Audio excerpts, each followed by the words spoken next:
U.S. History, an OpenStax textbook. Read along with the full text at www.openstax.org. You can find this audiobook anywhere you listen to podcasts, including Spotify, YouTube, Apple Podcasts, and more. Chapter 22, Age of Empire, American Foreign Policy, 1890 to 1914.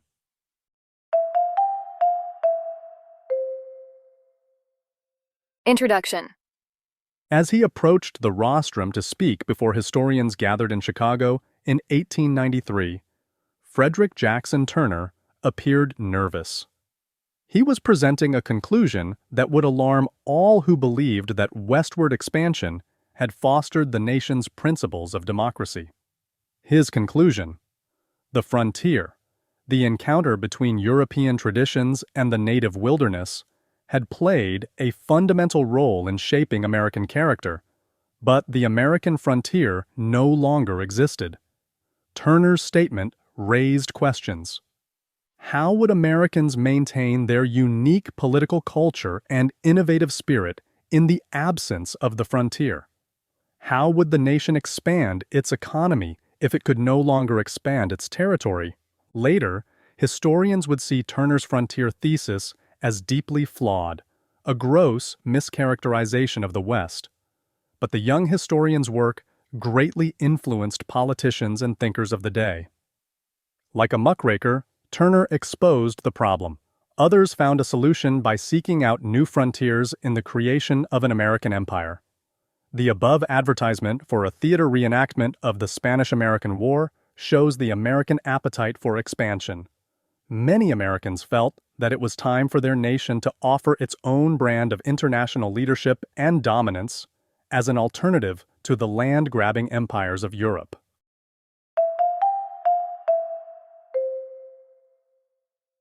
(22.1) Turner, Mahan, and the Roots of Empire. Learning objectives. By the end of this section, you will be able to explain the evolution of American interest in foreign affairs from the end of the Civil War through the early 1890s. Identify the contributions of Frederick Jackson Turner and Alfred Thayer Mahan to the conscious creation of an American empire. During the time of Reconstruction, the U.S. government showed no significant initiative in foreign affairs. Western expansion and the goal of manifest destiny still held the country's attention, and American missionaries proselytized as far abroad as China, India, the Korean Peninsula, and Africa, but Reconstruction efforts took up most of the nation's resources. As the century came to a close, however, a variety of factors, from the closing of the American frontier to the country's increased industrial production, led the United States to look beyond its borders. Countries in Europe were building their empires through global power and trade, and the United States did not want to be left behind. America's limited but aggressive push outward. On the eve of the Civil War, the country lacked the means to establish a strong position in international diplomacy. As of 1865, the U.S. State Department had barely 60 employees and no ambassadors representing American interests abroad. Instead, only 24 American foreign ministers were located in key countries, and those often gained their positions not through diplomatic skills or expertise in foreign affairs, but through bribes. Further limiting American potential for foreign impact was the fact that a strong international presence required a strong military, specifically a navy, which the United States, after the Civil War, was in no position to maintain.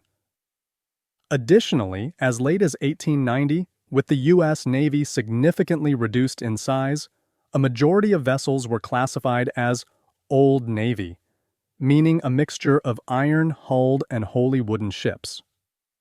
While the Navy had introduced the first all-steel, triple-hulled steam engine vessels 7 years earlier, they had only 13 of them in operation by 1890.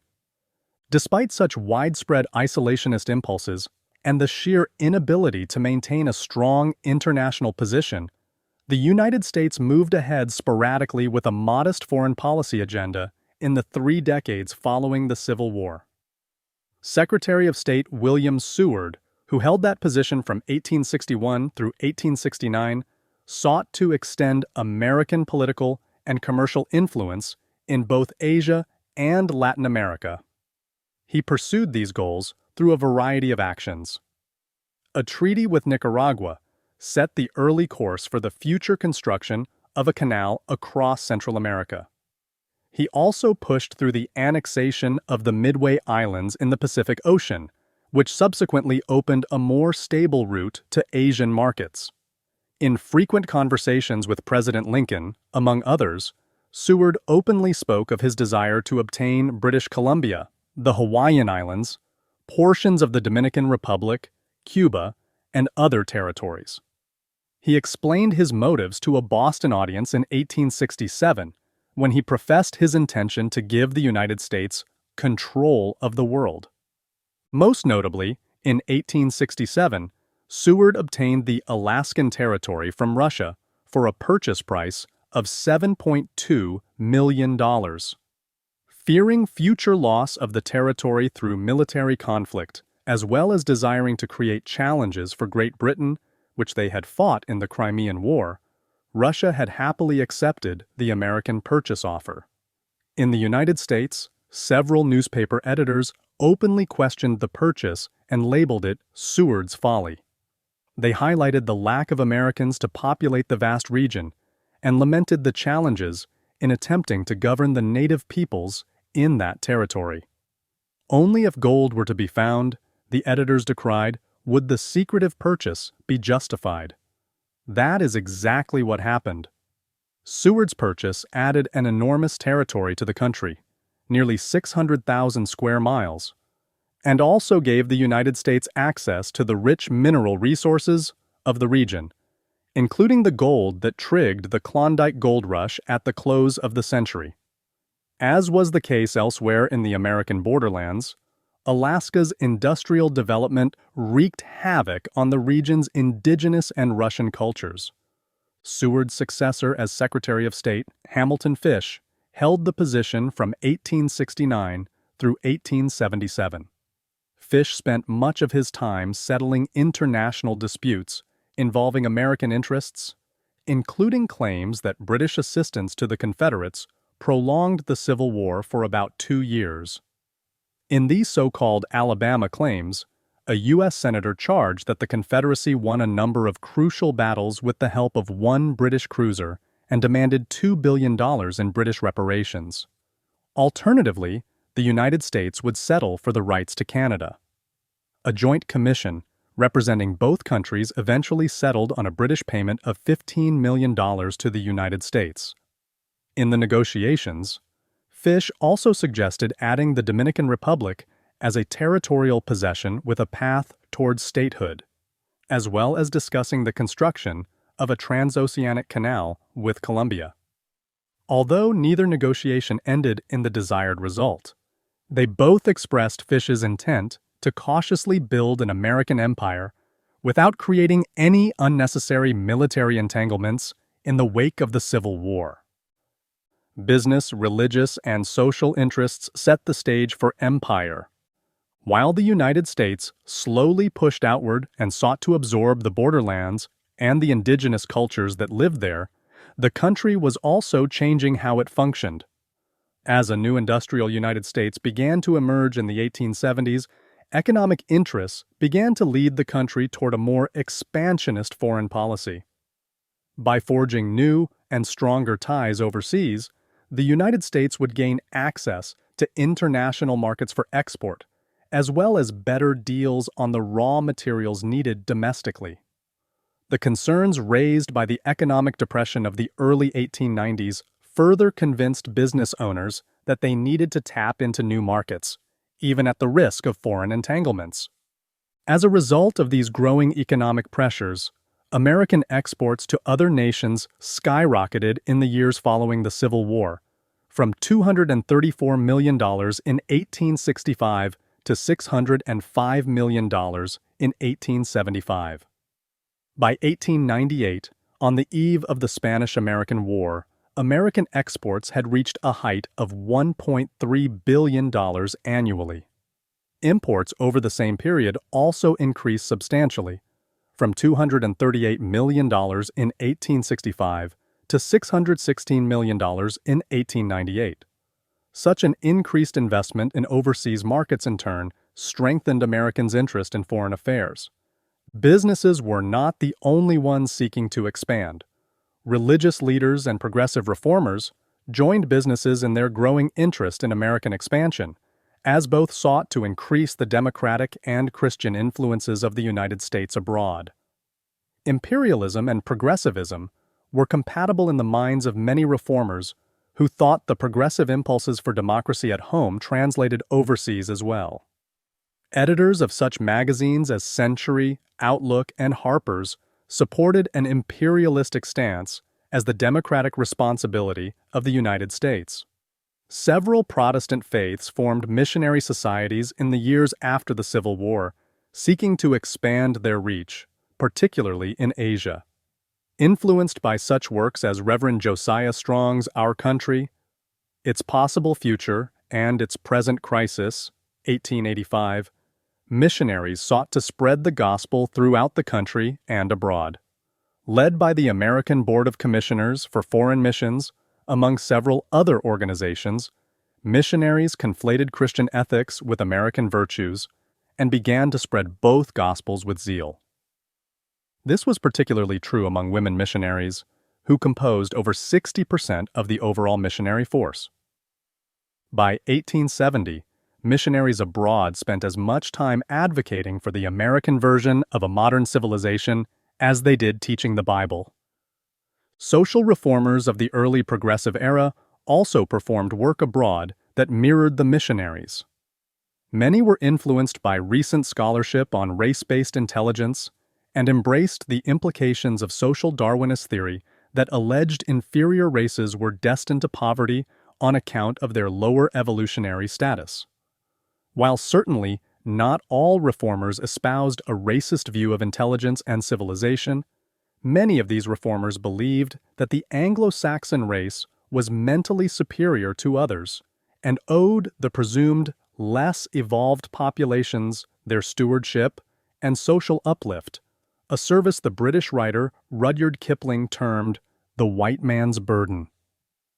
By trying to help people in less industrialized countries achieve a higher standard of living and a better understanding of the principles of democracy, reformers hoped to contribute to a noble cause, but their approach suffered from the same paternalism that hampered progressive reforms at home, whether reformers and missionaries worked with native communities in the borderlands, such as New Mexico, in the inner cities, like the Salvation Army, or overseas.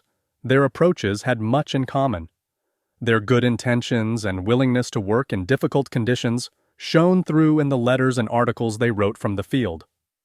Often in their writing, it was clear that they felt divinely empowered to change the lives of other, less fortunate, and presumably less enlightened people. Whether overseas or in the urban slums, they benefited from the same passions, but expressed the same paternalism. My story. Lottie Moon, missionary. Lottie Moon was a Southern Baptist missionary who spent more than 40 years living and working in China. She began in 1873 when she joined her sister in China as a missionary, teaching in a school for Chinese women. Her true passion, however, was to evangelize and minister, and she undertook a campaign to urge the Southern Baptist missionaries to allow women to work beyond the classroom. Her letter campaign back to the head of the mission board provided a vivid picture of life in China and exhorted the Southern Baptist women to give more generously of their money and their time. Her letters appeared frequently in religious publications, and it was her suggestion that the week before Christmas be established as a time to donate to foreign missions that led to the annual Christmas giving tradition. Lottie's rhetoric caught on, and still today, the annual Christmas offering is done in her name. We had the best possible voyage over the water, good weather, no headwinds, scarcely any rolling or pitching. In short, all that reasonable people could ask. I spent a week here last fall, and of course feel very natural to be here again. I do so love the East and Eastern life. Japan fascinated my heart and fancy 4 years ago, but now I honestly believe I love China the best, and actually, which is stranger still, like the Chinese best. Charlotte Lottie Moon, 1877. Lottie remained in China through famines, the Boxer Rebellion, and other hardships. She fought against foot binding, a cultural tradition where girls' feet were tightly bound to keep them from growing, and shared her personal food and money when those around her were suffering. But her primary goal was to evangelize her Christian beliefs to the people in China. She won the right to minister, and personally converted hundreds of Chinese to Christianity. Lottie's combination of moral certainty and selfless service was emblematic of the missionary zeal of the early American empire. Turner Mahan and the Plan for Empire. The initial work of businesses, missionaries, and reformers set the stage by the early 1890s for advocates of an expanded foreign policy and a vision of an American empire. Following decades of an official stance of isolationism combined with relatively weak presidents who lacked the popular mandate or congressional support to undertake substantial overseas commitments, a new cadre of American leaders, many of whom were too young to fully comprehend the damage inflicted by the Civil War, assumed leadership roles. Eager to be tested in international conflict, these new leaders hoped to prove America's might on a global stage. The Assistant Secretary of the Navy, Theodore Roosevelt, was one of these leaders who sought to expand American influence globally, and he advocated for the expansion of the U.S. Navy, which at the turn of the century was the only weapons system suitable for securing overseas expansion. Turner and naval strategist Alfred Thayer Mahan were instrumental in the country's move toward foreign expansion, and writer Brooks Adams further dramatized the consequences of the nation's loss of its frontier in his The Law of Civilization and Decay in 1895. As mentioned in the chapter opening, Turner announced his frontier thesis that American democracy was largely formed by the American frontier at the Chicago World's Columbian Exposition. He noted that for nearly 3 centuries, the dominant fact in American life has been expansion. He continued, American energy will continually demand a wider field for its exercise. Although there was no more room for these forces to proceed domestically, they would continue to find an outlet on the international stage. Turner concluded that the demands for a vigorous foreign policy, for an interoceanic canal, for a revival of our power upon our seas, and for the extension of American influence to outlying islands and adjoining countries are indications that the forces of expansion will continue. Such policies would permit Americans to find new markets. Also, mindful of the mitigating influence of a frontier, in terms of easing pressure from increased immigration and population expansion in the eastern and midwestern United States. He encouraged new outlets for further population growth, whether as lands for further American settlement or to accommodate more immigrants. Turner's thesis was enormously influential at the time, but has subsequently been widely criticized by historians. Specifically, the thesis underscores the pervasive racism and disregard for the indigenous communities, cultures, and individuals in the American borderlands and beyond. While Turner provided the idea for an empire, Mahan provided the more practical guide. In his 1890 work, The Influence of Sea Power Upon History, he suggested 3 strategies that would assist the United States in both constructing and maintaining an empire. First, noting the sad state of the U.S. Navy, he called for the government to build a stronger, more powerful version. Second, he suggested establishing a network of naval bases to fuel this expanding fleet.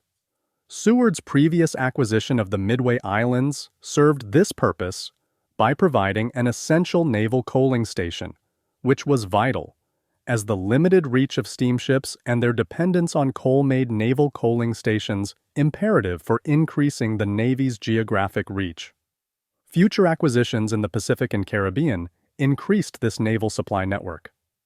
Finally, Mahan urged the future construction of a canal across the Isthmus of Central America, which would decrease by 2/3 the time and power required to move the new Navy from the Pacific to the Atlantic Oceans. Heeding Mahan's advice, the government moved quickly, passing the Naval Act of 1890, which set production levels for a new modern fleet. By 1898, the government had succeeded in increasing the size of the U.S. Navy to an active fleet of 160 vessels, of which 114 were newly built of steel. In addition, the fleet now included 6 battleships, compared to 0 in the previous decade. By the start of the 20th century, the United States ranked among the top 5 naval powers globally. The United States also began to expand its influence to other Pacific islands, most notably Samoa and Hawaii. With regard to the latter, American businessmen were most interested in the lucrative sugar industry that lay at the heart of the Hawaiian Islands economy. By 1890, through a series of reciprocal trade agreements, Hawaiians exported nearly all of their sugar production to the United States, tariff-free.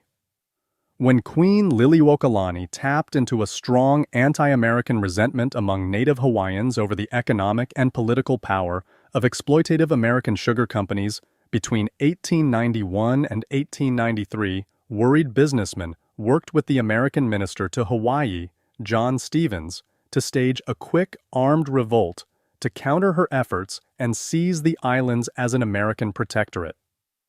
Following 5 more years of political wrangling, the United States annexed Hawaii in 1898 during the Spanish-American War. The United States had similar strategic interests in the Samoan Islands of the South Pacific, most notably access to the naval refueling station at Pago Pago, where American merchant vessels as well as naval ships could take on food, fuel, and supplies. In 1899, in an effort to mitigate other foreign interests and still protect their own, the United States joined Great Britain and Germany in a 3-party protectorate over the islands, which assured American access to the strategic ports located there. 10 years later, Great Britain agreed to give up its claim on the islands, and they were divided between Germany and the United States.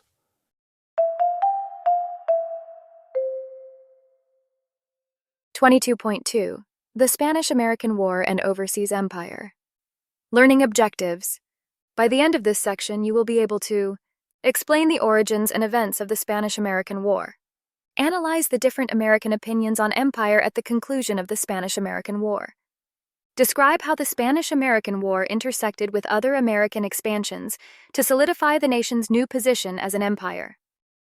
The Spanish-American War was the first significant international military conflict for the United States since its war against Mexico in 1846. It came to represent a critical milestone in the country's development as an empire. Ostensibly about the rights of Cuban rebels to fight for freedom from Spain, the war had, for the United States at least, a far greater importance in the country's desire to expand its global reach. The Spanish-American War was notable not only because the United States succeeded in seizing territory from another empire, but also because it caused the global community to recognize that the United States was a formidable military power.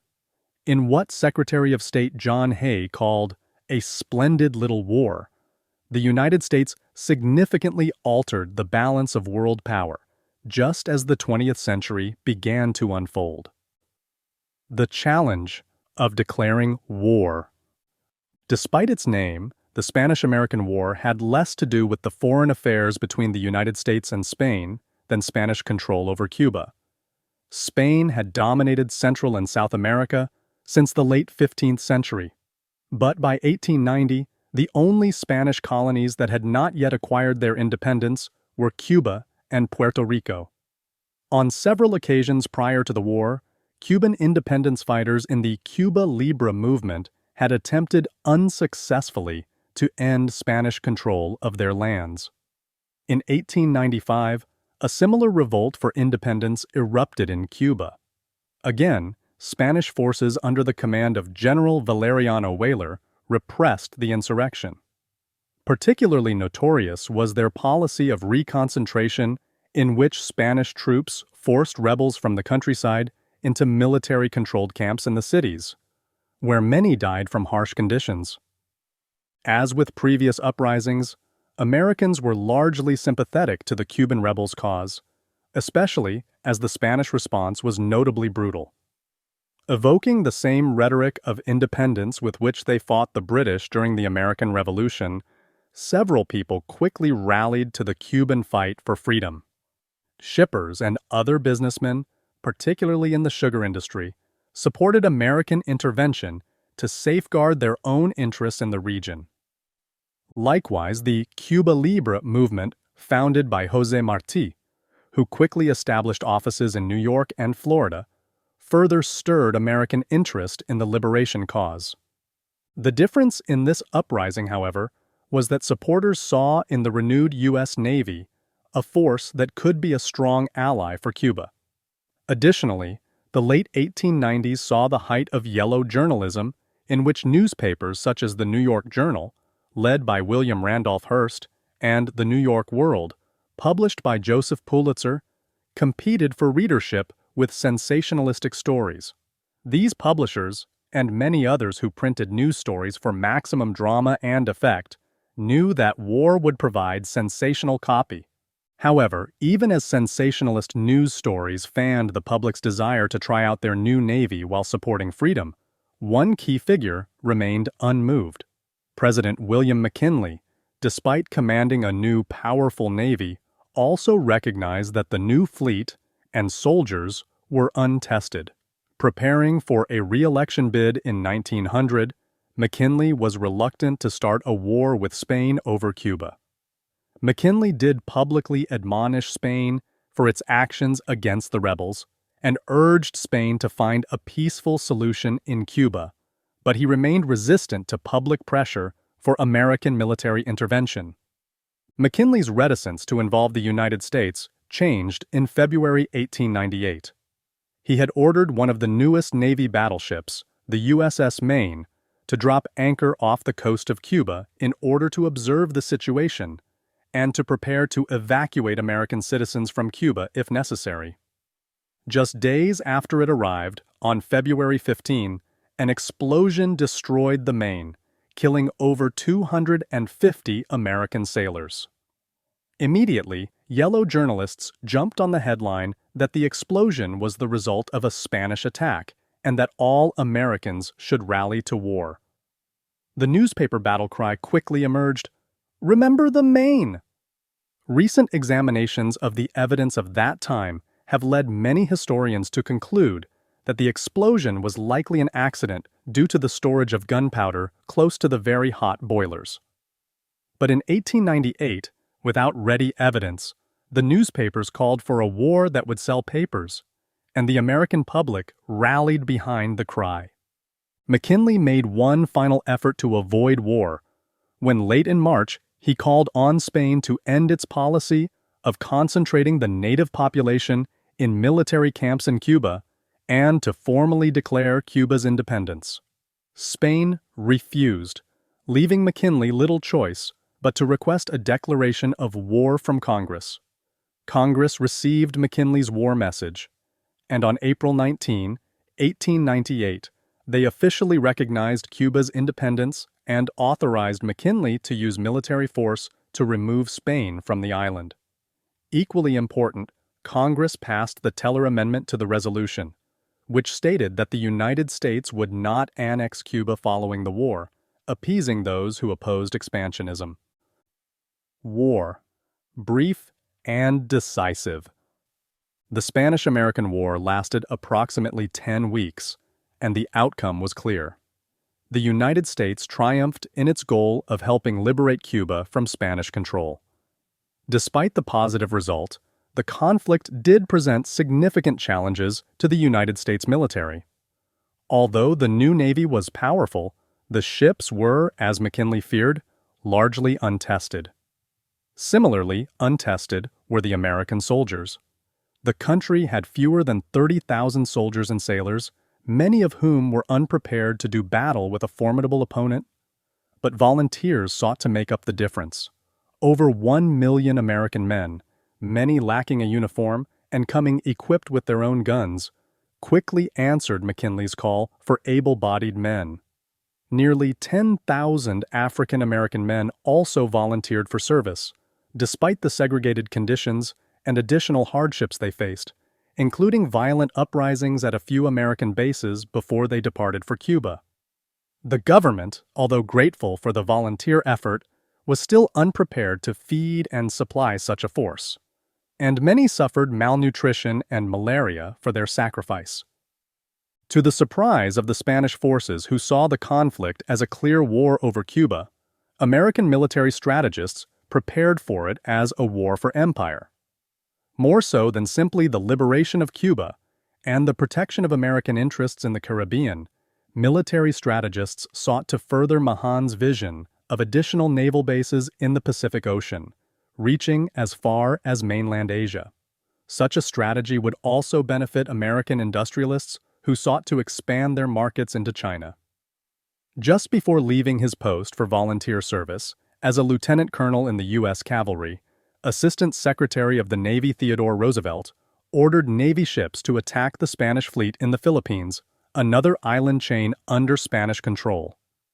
As a result, the first significant military confrontation took place not in Cuba, but halfway around the world in the Philippines. Commodore George Dewey led the U.S. Navy in a decisive victory, sinking all of the Spanish ships while taking almost no American losses.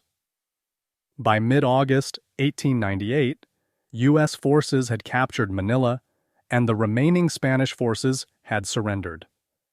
The victory in Cuba took a little longer. In June, 17,000 American troops landed in Cuba. Although they initially met with little Spanish resistance, by early July, fierce battles ensued near the Spanish stronghold in Santiago. Most famously, Theodore Roosevelt led his Rough Riders, an all-volunteer cavalry unit made up of adventure-seeking college graduates and veterans and cowboys from the Southwest, in a charge up Kettle Hill next to San Juan Hill, which resulted in American forces surrounding Santiago.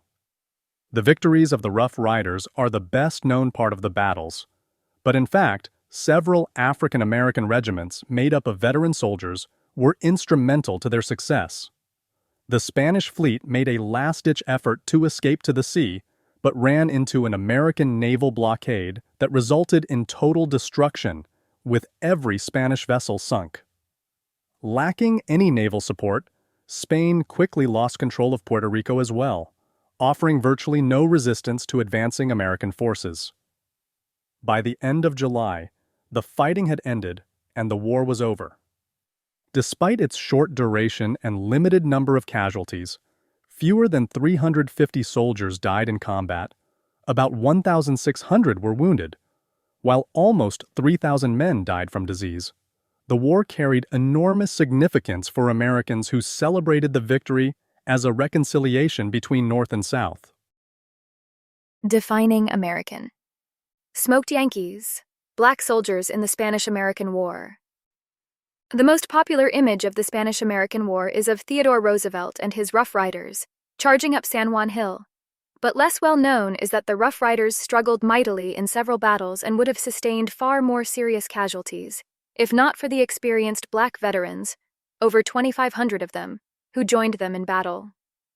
These soldiers, who had been fighting the Indian Wars on the American frontier for many years, were instrumental in the U.S. victory in Cuba. The choice to serve in the Spanish-American War was not a simple one. Within the black community, many spoke out both for and against involvement in the war. Many black Americans felt that, because they were not offered the true rights of citizenship, it was not their burden to volunteer for war. Others, in contrast, argued that participation in the war offered an opportunity for black Americans to prove themselves to the rest of the country. While their presence was welcomed by the military, which desperately needed experienced soldiers, the black regiment suffered racism and harsh treatment while training in the southern states before shipping off to battle. Once in Cuba, however, the smoked Yankees, as the Cubans called the black American soldiers, fought side by side with Roosevelt's Rough Riders, providing crucial tactical support to some of the most important battles of the war. After the Battle of San Juan, 5 black soldiers received the Medal of Honor, and 25 others were awarded a Certificate of Merit. One reporter wrote that, If it had not been for the Negro cavalry, the Rough Riders would have been exterminated. He went on to state that, having grown up in the South, he had never been fond of black people before witnessing the battle.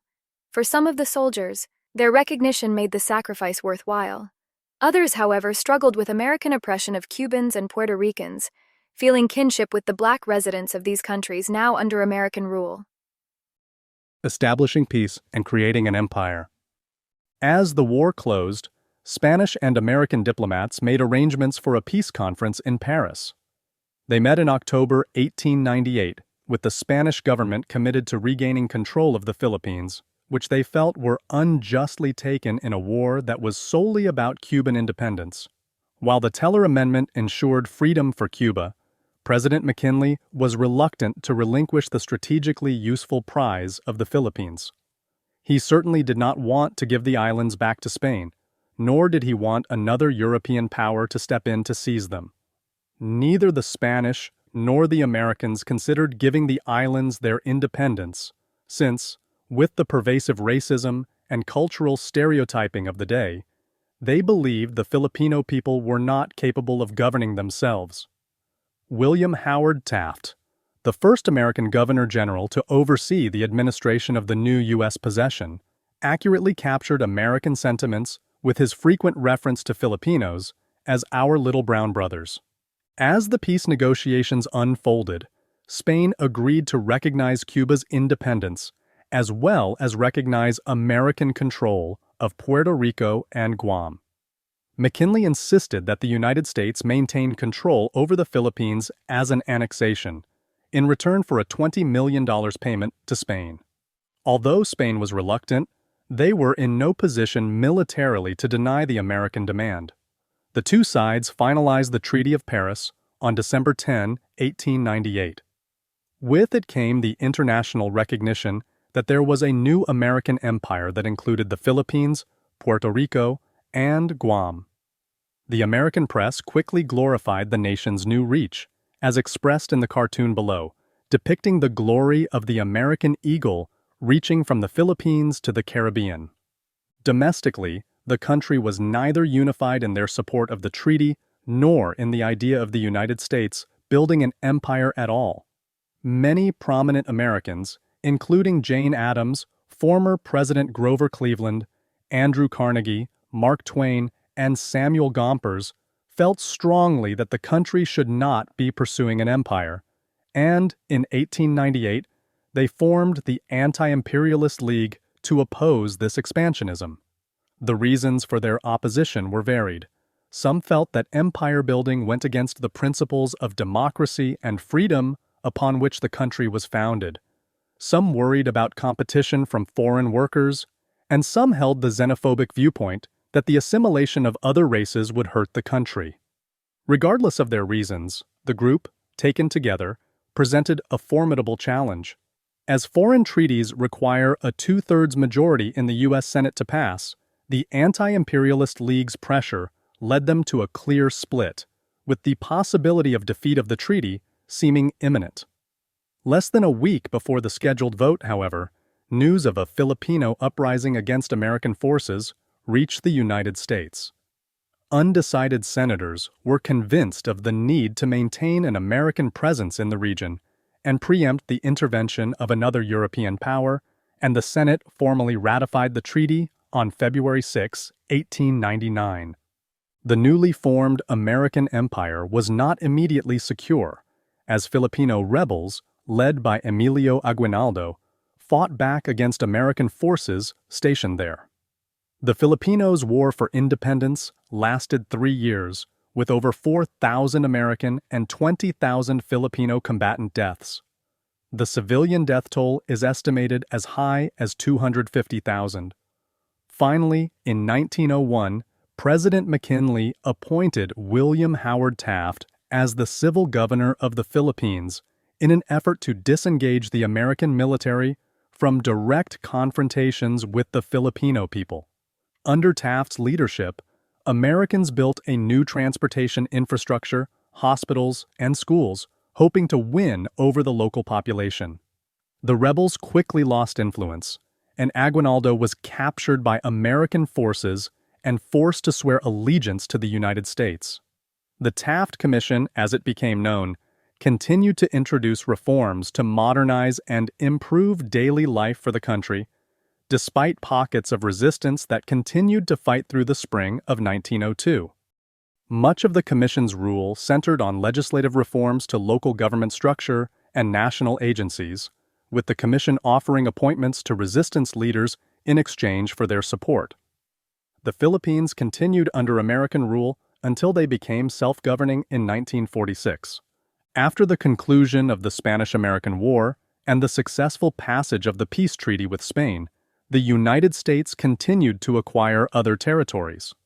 Seeking an expanded international presence, as well as control of maritime routes and naval stations, the United States grew to include Hawaii, which was granted territorial status in 1900, and Alaska, which, although purchased from Russia decades earlier, only became a recognized territory in 1912.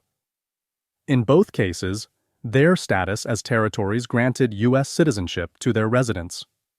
The Foraker Act of 1900 established Puerto Rico as an American territory with its own civil government. It was not until 1917 that Puerto Ricans were granted American citizenship. Guam and Samoa, which had been under United States control since the late 19th century, remained under the control of the U.S. Navy. Cuba, which after the war was technically a free country, adopted a constitution based on the U.S. Constitution. While the Teller Amendment had prohibited the United States from annexing the country, a subsequent amendment, the Platt Amendment, secured the right of the United States to interfere in Cuban affairs if threats to a stable government emerged.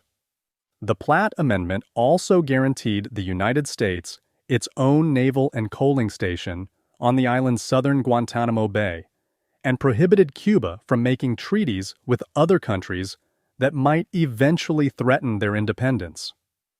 While Cuba remained an independent nation on paper, in all practicality, the United States governed Cuba's foreign policy and economic agreements.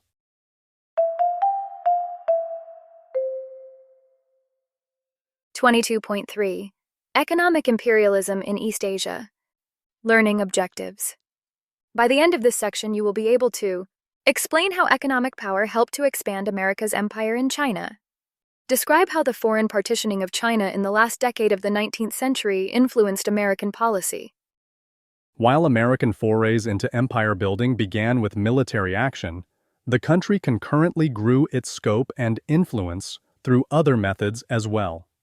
In particular, the United States used its economic and industrial capacity to add to its empire, as can be seen in a study of the China market and the open door notes discussed below. Why China?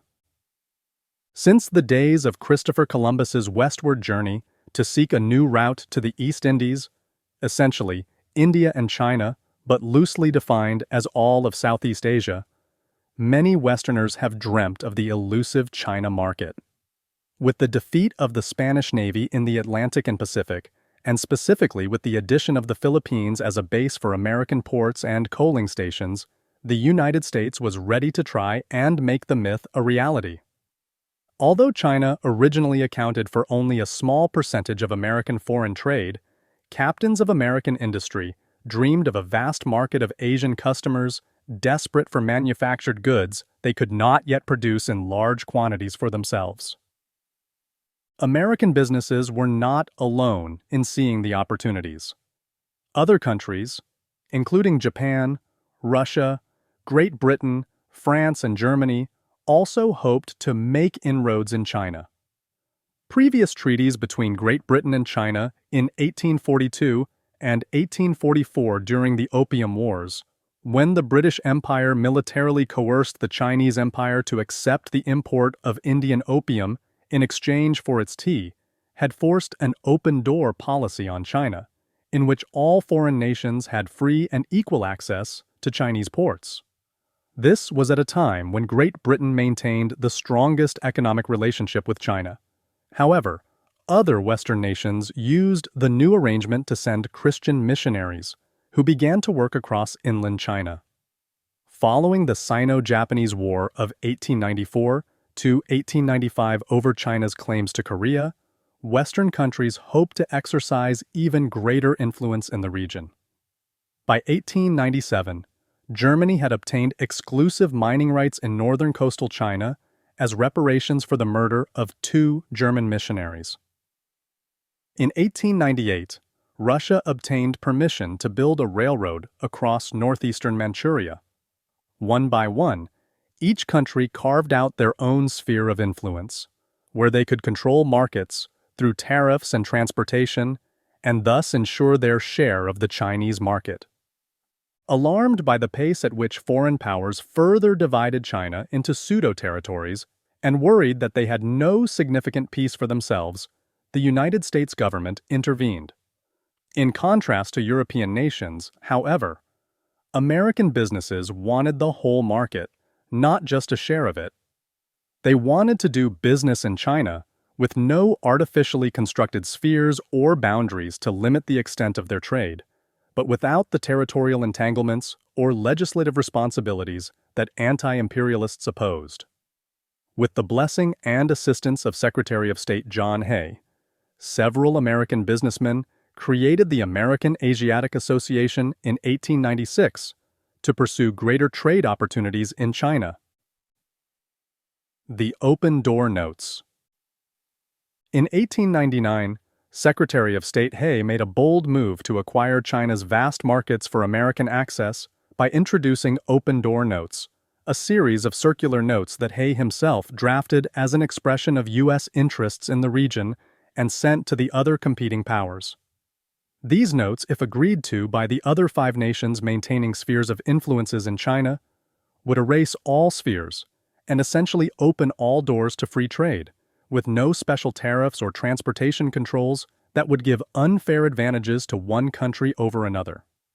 Specifically, the notes required that all countries agree to maintain free access to all treaty ports in China, to pay railroad charges and harbor fees with no special access, and that only China would be permitted to collect any taxes on trade within its borders. While on paper, the Open Door Notes would offer equal access to all, the reality was that it greatly favored the United States. Free trade in China would give American businesses the ultimate advantage, as American companies were producing higher quality goods than other countries, and were doing so more efficiently and less expensively. The open doors would flood the Chinese market with American goods, virtually squeezing other countries out of the market. Although the foreign ministers of the other 5 nations sent half-hearted replies on behalf of their respective governments, with some outright denying the viability of the notes, Hay proclaimed them the new official policy on China, and American goods were unleashed throughout the nation. China was quite welcoming of the notes, as they also stressed the U.S. commitment to preserving the Chinese government and territorial integrity. The notes were invoked barely a year later, when a group of Chinese insurgents, the Righteous and Harmonious Fists, also known as the Boxer Rebellion, 1899, fought to expel all Western nations and their influences from China. The United States, along with Great Britain and Germany, sent over 2,000 troops to withstand the rebellion. The troops signified American commitment to the territorial integrity of China, albeit one flooded with American products. Despite subsequent efforts, by Japan in particular, to undermine Chinese authority in 1915 and again during the Manchurian Crisis of 1931, the United States remained resolute in defense of the open-door principles through World War II. Only when China turned to communism in 1949, following an intense civil war, did the principle become relatively meaningless. However, for nearly half a century, U.S. military involvement and a continued relationship with the Chinese government cemented their roles as preferred trading partners, illustrating how the country used economic power as well as military might to grow its empire.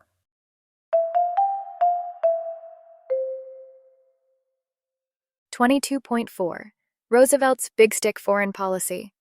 Learning Objectives. By the end of this section, you will be able to Explain the meaning of big stick foreign policy. Describe Theodore Roosevelt's use of the big stick to construct the Panama Canal. Explain the role of the United States in ending the Russo-Japanese War. While President McKinley ushered in the era of the American Empire through military strength and economic coercion, his successor, Theodore Roosevelt, established a new foreign policy approach, allegedly based on a favorite African proverb, "Speak softly and carry a big stick, and you will go far." At the crux of his foreign policy was a thinly veiled threat. Roosevelt believed that, in light of the country's recent military successes, it was unnecessary to use force to achieve foreign policy goals, so long as the military could threaten force. This rationale also rested on the young president's philosophy, which he termed the strenuous life, and that prized challenges overseas as opportunities to instill American men with the resolve and vigor they allegedly had once acquired in the trans-Mississippi West. Roosevelt believed that while the coercive power wielded by the United States could be harmful in the wrong hands, the Western Hemisphere's best interests were also the best interests of the United States. He felt, in short, that the United States had the right and the obligation to be the policeman of the hemisphere. This belief, and his strategy of speaking softly and carrying a big stick, shaped much of Roosevelt's foreign policy. The construction of the Panama Canal. As early as the mid-16th century, interest in a canal across the Central American Isthmus began to take root, primarily out of trade interests. The subsequent discovery of gold in California in 1848 further spurred interest in connecting the Atlantic and Pacific Oceans, and led to the construction of the Panama Railway, which began operations in 1855. Several attempts by France to construct a canal between 1881 and 1894 failed due to a combination of financial crises and health hazards, including malaria and yellow fever, which led to the deaths of thousands of French workers. Upon becoming president in 1901, Roosevelt was determined to succeed where others had failed. Following the advice that Mahan set forth in his book, The Influence of Sea Power Upon History, he sought to achieve the construction of a canal across Central America, primarily for military reasons associated with empire, but also for international trade considerations. The most strategic point for the construction was across the 50-mile Isthmus of Panama, which, at the turn of the century, was part of the nation of Colombia. Roosevelt negotiated with the government of Colombia, sometimes threatening to take the project away and build through Nicaragua, until Colombia agreed to a treaty that would grant the United States a lease on the land across Panama in exchange for a payment of $10 million and an additional $250,000 annual rental fee. The matter was far from settled, however. The Colombian people were outraged over the loss of their land to the United States and saw the payment as far too low. Influenced by the public outcry, the Colombian Senate rejected the treaty and informed Roosevelt there would be no canal. Undaunted, Roosevelt chose to now wield the big stick. In comments to journalists, he made it clear that the United States would strongly support the Panamanian people should they choose to revolt against Colombia and form their own nation. In November 1903, he even sent American battleships to the coast of Colombia, ostensibly for practice maneuvers, as the Panamanian Revolution unfolded. The warships effectively blocked Colombia from moving additional troops into the region to quell the growing Panamanian uprising. Within a week, Roosevelt immediately recognized the new country of Panama, welcoming them to the world community and offering them the same terms, $10 million plus the annual $250,000 rental fee he had previously offered Colombia. Following the successful revolution, Panama became an American protectorate and remained so until 1939. Once the Panamanian victory was secured, with American support, construction on the canal began in May 1904. For the first year of operations, the United States worked primarily to build adequate housing, cafeterias, warehouses, machine shops, and other elements of infrastructure that previous French efforts had failed to consider. Most importantly, the introduction of fumigation systems and mosquito nets, following Dr. Walter Reed's discovery of the role of mosquitoes in the spread of malaria and yellow fever, reduced the death rate and restored the fledgling morale among workers and American-born supervisors. At the same time, a new wave of American engineers planned for the construction of the canal. Even though they decided to build a lock system rather than a sea-level canal, workers still had to excavate over 170 million cubic yards of earth with the use of over 100 new rail-mounted steam shovels. Excited by the work, Roosevelt became the first sitting U.S. president to conduct an official international trip. He traveled to Panama, where he visited the construction site, taking a turn at the steam shovel and removing dirt. The canal opened in 1914, permanently changing world trade and military defense patterns. The Roosevelt Corollary. With the construction of the canal now underway, Roosevelt next wanted to send a clear message to the rest of the world, and in particular to his European counterparts, that the colonization of the Western Hemisphere had now ended, and their interference in the countries there would no longer be tolerated. At the same time, he sent a message to his counterparts in Central and South America. Should the United States see problems erupt in the region, that it would intervene in order to maintain peace and stability throughout the hemisphere. Roosevelt articulated this seeming double standard in a 1904 address before Congress, in a speech that became known as the Roosevelt Corollary. The Roosevelt Corollary was based on the original Monroe Doctrine of the early 19th century, which warned European nations of the consequences of their interference in the Caribbean. In this edition, Roosevelt states that the United States would use military force as an international police power to correct any chronic wrongdoing by any Latin American nation that might threaten stability in the region. Unlike the Monroe Doctrine, which proclaimed an American policy of non-interference with its neighbors' affairs, the Roosevelt Corollary loudly proclaimed the right and obligation of the United States to involve itself whenever necessary. Roosevelt immediately began to put the new corollary to work. He used it to establish protectorates over Cuba and Panama, as well as to direct the United States to manage the Dominican Republic's customs service revenues. Despite growing resentment from neighboring countries over American intervention in their internal affairs, as well as European concerns from afar, knowledge of Roosevelt's previous actions in Colombia concerning acquisition of land upon which to build the Panama Canal left many fearful of American reprisals should they resist. Eventually, Presidents Herbert Hoover and Franklin Roosevelt softened American rhetoric regarding U.S. domination of the Western Hemisphere, with the latter proclaiming a new good neighbor policy that renounced American intervention in other nations' affairs. However, subsequent presidents would continue to reference aspects of the Roosevelt Corollary to justify American involvement in Haiti, Nicaragua, and other nations throughout the 20th century. The map below shows the widespread effects of Roosevelt's policies throughout Latin America. Defining American, the Roosevelt Corollary and its impact. In 1904, Roosevelt put the United States in the role of the police power of the Western Hemisphere and set a course for the U.S. relationship with Central and Latin America that played out over the next several decades.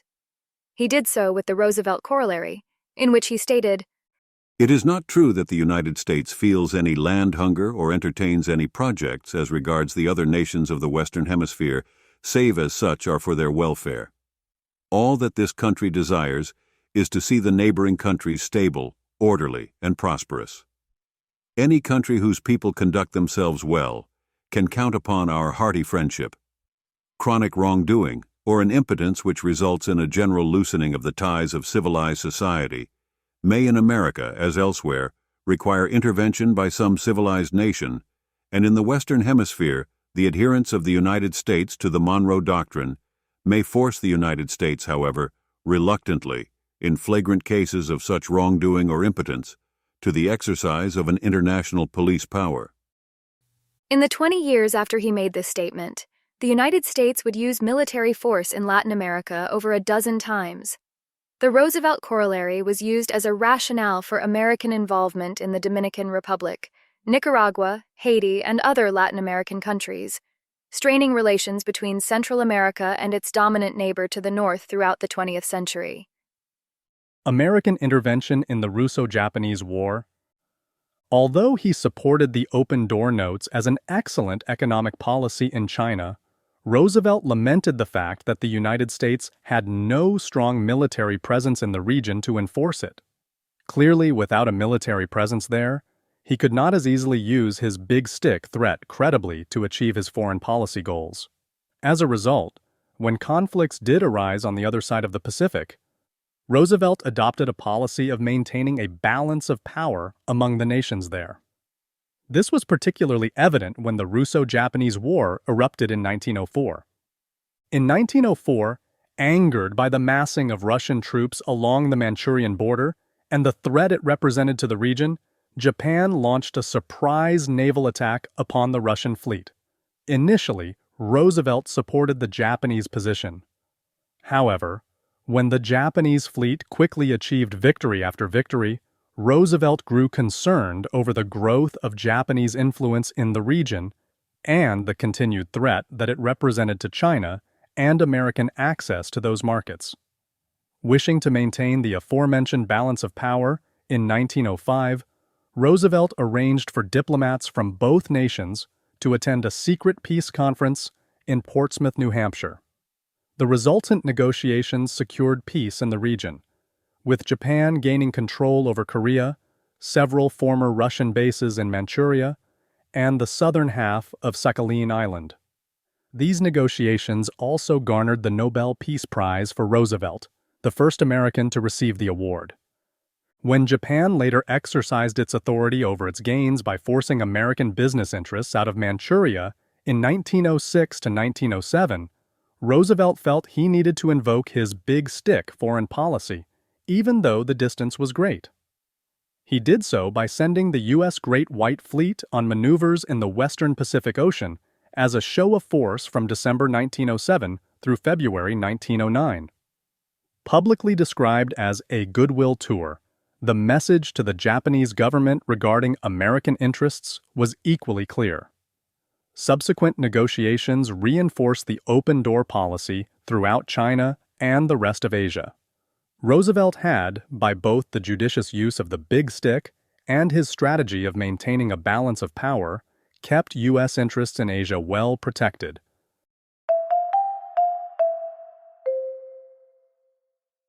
(22.5) Taft's dollar diplomacy. Learning objectives. By the end of this section, you will be able to explain how William Howard Taft used American economic power to protect the nation's interests in its new empire. When William Howard Taft became president in 1909, he chose to adapt Roosevelt's foreign policy philosophy to one that reflected American economic power at the time. In what became known as dollar diplomacy, Taft announced his decision to substitute dollars for bullets in an effort to use foreign policy to secure markets and opportunities for American businessmen. Not unlike Roosevelt's threat of force, Taft used the threat of American economic clout to coerce countries into agreements to benefit the United States. Of key interest to Taft was the debt that several Central American nations still owed to various countries in Europe. Fearing that the debt holders might use the monies owed as leverage to use military intervention in the Western Hemisphere, Taft moved quickly to pay off these debts with U.S. dollars. Of course, this move made the Central American countries indebted to the United States, a situation that not all nations wanted. When a Central American nation resisted this arrangement, however, Taft responded with military force to achieve the objective. This occurred in Nicaragua when the country refused to accept American loans to pay off its debt to Great Britain. Taft sent a warship with Marines to the region to pressure the government to agree.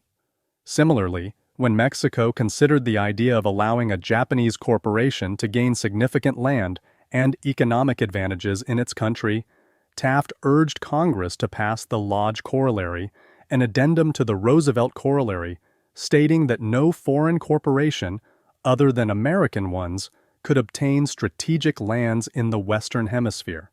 In Asia, Taft's policies also followed those of Theodore Roosevelt. He attempted to bolster China's ability to withstand Japanese interference and thereby maintain a balance of power in the region.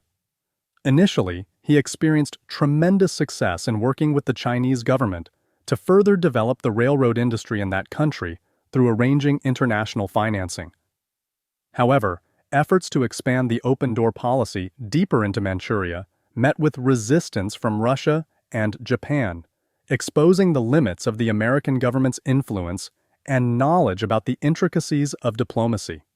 As a result, he reorganized the U.S. State Department to create geographical divisions, such as the Far East Division, the Latin American Division, etc., in order to develop greater foreign policy expertise in each area.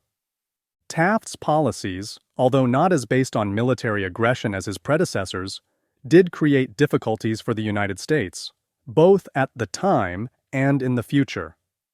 Central America's indebtedness would create economic concerns for decades to come, as well as foster nationalist movements in countries resentful of Americans' interference.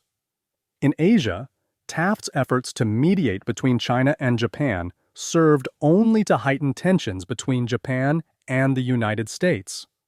Furthermore, it did not succeed in creating a balance of power, as Japan's reaction was to further consolidate its power and reach throughout the region. As Taft's presidency came to a close in early 1913, the United States was firmly entrenched on its path towards empire. The world perceived the United States as the predominant power of the Western Hemisphere, a perception that few nations would challenge until the Soviet Union during the Cold War era. Likewise, the United States had clearly marked its interests in Asia, although it was still searching for an adequate approach to guard and foster them. The development of an American empire had introduced with it several new approaches to American foreign policy, from military intervention to economic coercion to the mere threat of force. The playing field would change 1 year later in 1914 when the United States witnessed the unfolding of World War I, or the Great War. A new president would attempt to adopt a new approach to diplomacy, one that was well-intentioned but at times impractical. Despite Woodrow Wilson's best efforts to the contrary, the United States would be drawn into the conflict and subsequently attempt to reshape the world order as a result. This has been U.S. History from OpenStax. OpenStax textbooks and this free audiobook are covered under a Creative Commons license. The full text is available at www.openstax.org. This project was made possible by CC ECHO, the California Consortium for Equitable Change in Hispanic-Serving Institutions, Open Education Resources. You can learn more about CC ECHO by visiting the link in this episode's show notes. You can find this audiobook anywhere you listen to podcasts, including Spotify, YouTube, Apple Podcasts, and more. Instructors can even download a course shell to embed these recordings in Canvas courses. Learn more by visiting www.openaudio.us. Did you find this audiobook helpful? If so, let us know by leaving a comment and sharing this recording with a colleague or a friend.